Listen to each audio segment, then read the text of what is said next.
Après la dénonciation, il brise la glace et passe à l'étape suivante, la plainte formelle.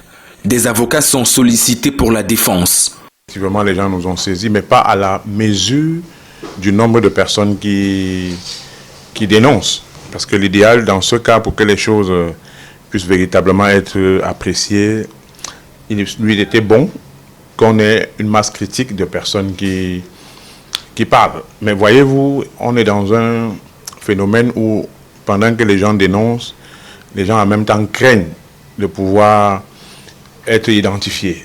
L'affaire fait le tour de la toile. Les témoignages se multiplient, suffisant pour le parquet de s'autosaisir. Lors des mécanismes normaux que sont la plainte et autres, le parquet peut s'autosaisir pour donner une suite légale à ces différentes affaires qui défraient la chronique.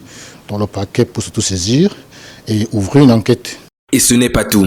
Avec la clameur publique, l'indignation autour de cette affaire, l'autorité administrative ou policière peut d'office saisir le parquet. Même les autorités administratives et policières peuvent aller vers le procureur de la République pour lui dire qu'on a entendu que.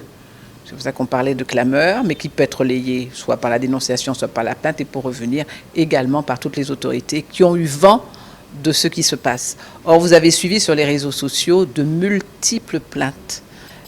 Donc, on ne peut pas prétendre qu'on ne sait pas. Le code pénal camerounais a prévu des punitions pour des personnes rendues coupables, des faits qui ressortent des différentes dénonciations. Il est un dispositif pénal camerounais qui est assez précis et qui prévoit des quantums de peine qui vont jusqu'à plus de 16 ans de prison, en fonction de la gravité des infractions qui sont commises.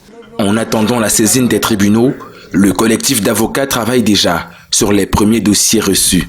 Rappelons que jusqu'ici, le mis en cause est présumé innocent, jusqu'à ce que la justice se prononce sur l'affaire.